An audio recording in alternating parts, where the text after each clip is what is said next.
In 1946, a crowd gathered in Fulton, Missouri to hear former Prime Minister Winston Churchill speak on what lay ahead for the post-war world. After years of upheaval and conflict, his address would prove a defining moment, especially in shaping the modern alliance between Great Britain and the United States of America. This is an unused ticket from that speech that was donated to the Imperial War Museum in 2022 by America's National Churchill Museum. It was here that Churchill famously described an iron curtain descending across Europe, but he also introduced another epoch-defining phrase, one that looked not to division, but to cooperation: the special relationship between Britain and the United States. That idea, however, did not begin in 1946. It was forged in the years during the Second World War through the partnership between Churchill and the US President Franklin Delano Roosevelt. From the outset of the war, Churchill knew Britain could not defeat Nazi Germany alone. Victory depended on pulling the United States out of neutrality and transforming the distant power into Britain's most vital ally. In under 6 years, Roosevelt and Churchill's shared resolve built a bond that lasted beyond the president's death in April 1945 and the war itself, setting the stage for Churchill's vision in Fulton. In many ways, Roosevelt and Churchill were very different men.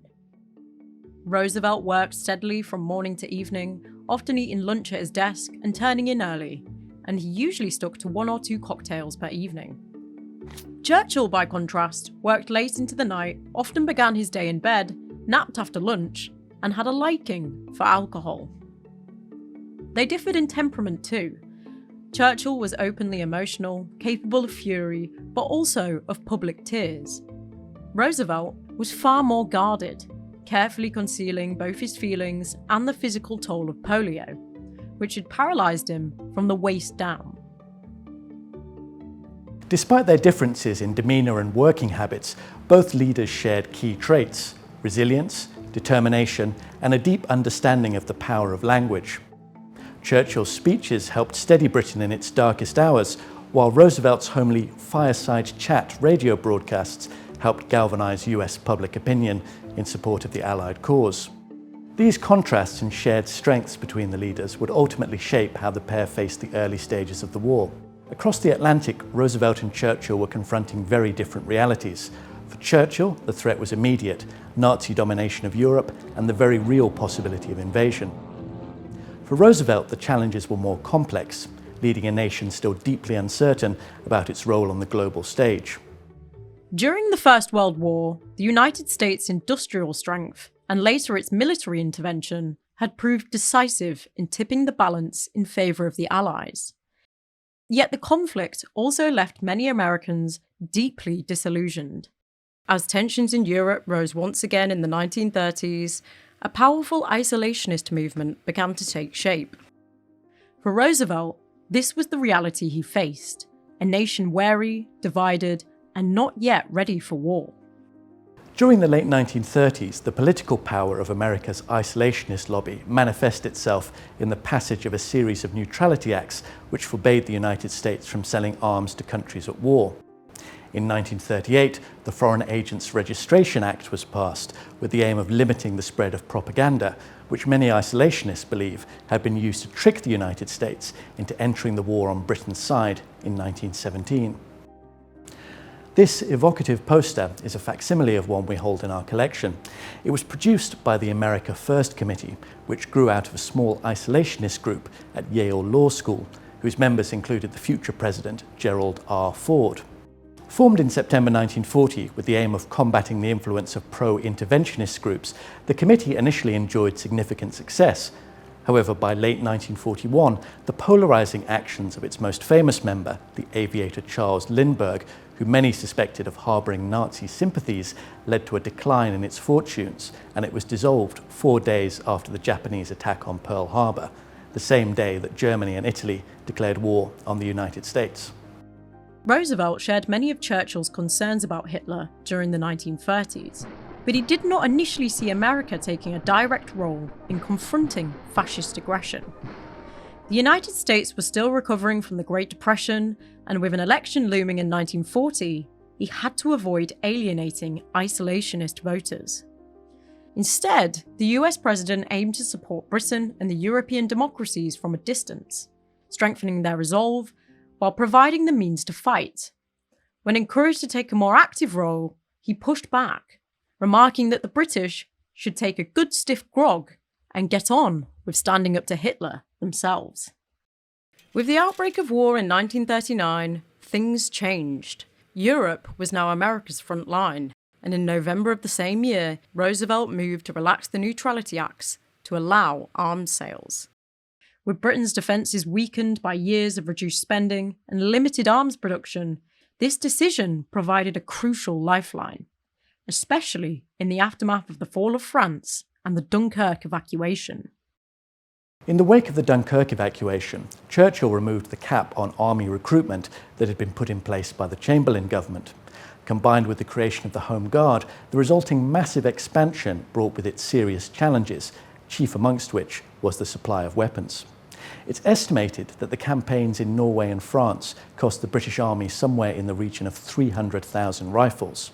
By the end of 1940, the nation's remaining stockpile had been issued, and over 190,000 troops were still without weapons.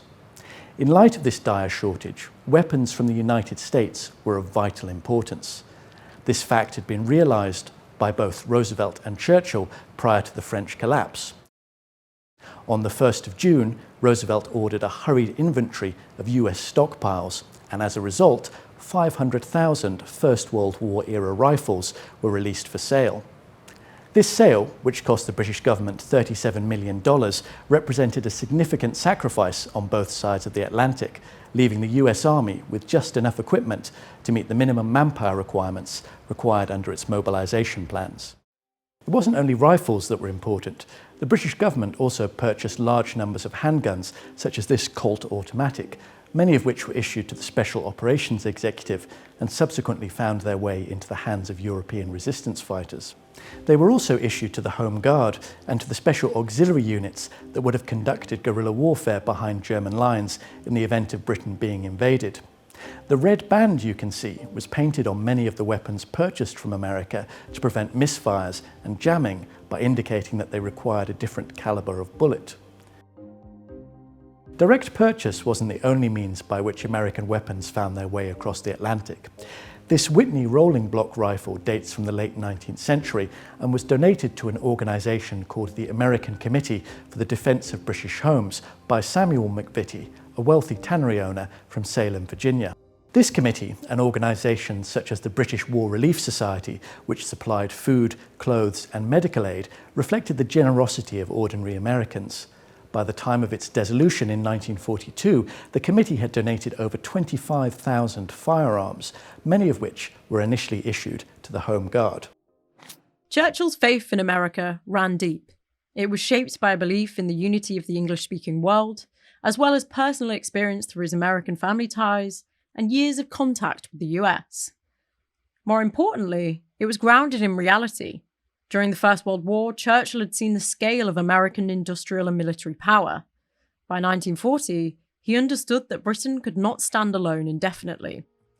Roosevelt, however, refused to be drawn into the war.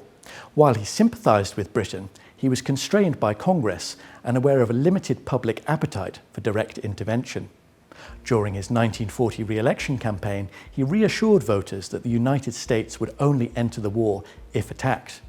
Politically, Roosevelt could not afford to be seen to be giving Britain gifts without receiving something in return. This was the motivation behind the Destroyers for Bases deal in September 1940, whereby, in exchange for 50 aged destroyers, Britain granted the US 99-year leases on bases in Newfoundland and the Caribbean. Roosevelt received what Churchill later described as the most important letter I have ever written in my life on board ship in the Caribbean. The President brooded over Churchill's cable for 2 days, sat on deck, staring out to sea, before coming up with what would become known as the Lend-Lease programme. In what Churchill called the most unsordid act in the history of any nation, the United States would give Britain the equipment and supplies it needed to be returned or returned in kind after the war. It not only applied to military equipment, but also to food, and American tinned, dried and processed foods would eventually come to make up 10% of Britain's overall food supply. Churchill and Roosevelt's first wartime meeting occurred off the coast of Newfoundland in August 1941. The two leaders had travelled to Argentina Bay in the utmost secrecy. Roosevelt was supposedly on a 10-day fishing trip off Cape Cod on board the presidential yacht, even leaving a crewman wearing his trademark glasses and cigarette holder on deck to maintain the illusion. Churchill crossed the U-boat-infested Atlantic aboard the HMS Prince of Wales. Churchill had hoped for an American declaration of war. Instead, he got the Atlantic Charter, a declaration of shared principles originally drafted by the US that would have profound implications for the shape of the post-war world.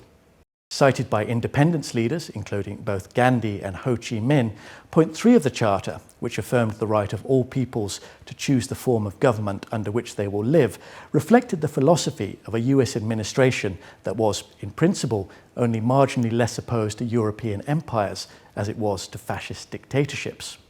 Upon his return to London, Churchill was forced to backpedal, explaining to the House of Commons on the 9th of September that point 3 of the Charter was only intended to apply to the peoples of Europe who'd been deprived of sovereign rights and self-government by Germany. 3 months later, the tide would turn. President Roosevelt and the American public's attitude towards the war changed dramatically on the 7th of December 1941.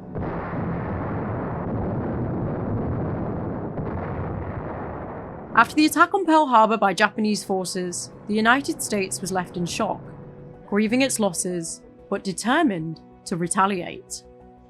On the 8th of December, President Roosevelt addressed Congress, calling the attack a date which will live in infamy. The US immediately declared war on Japan, and within days was also at war with Germany and Italy. 2 weeks later, on the 22nd of December, Churchill visited the US, staying at the White House and even spending Christmas with the president. It was on this trip that the two leaders set to work on their strategy to win the war, with Churchill pushing for a Europe-first approach. What followed were 4 years of brutal fighting across multiple fronts. The relationship between Roosevelt and Churchill became absolutely vital. Churchill and Roosevelt had 13 face-to-face meetings during the Second World War, and whilst on these occasions the two men clearly delighted in one another's company, their friendship, as well as the practical business of running the war, relied heavily on written correspondence. Between 1939 and 1945, they exchanged 1,949 letters and telegrams. This is a facsimile of one of those telegrams, sent on the 12th of December 1943. In it, Churchill uses the nickname former naval person, which he gave himself in his correspondence with Roosevelt after leaving the Admiralty. The subject is the opening of a second front in Europe, one of several points of tension within Allied and particularly Anglo-American strategy. One of the significant aspects of this telegram is the emphasis that Churchill places on joint decision-making. This is a reflection of his conception of the Anglo-American alliance, which was one of mutual cooperation, in which Britain was by no means the junior partner.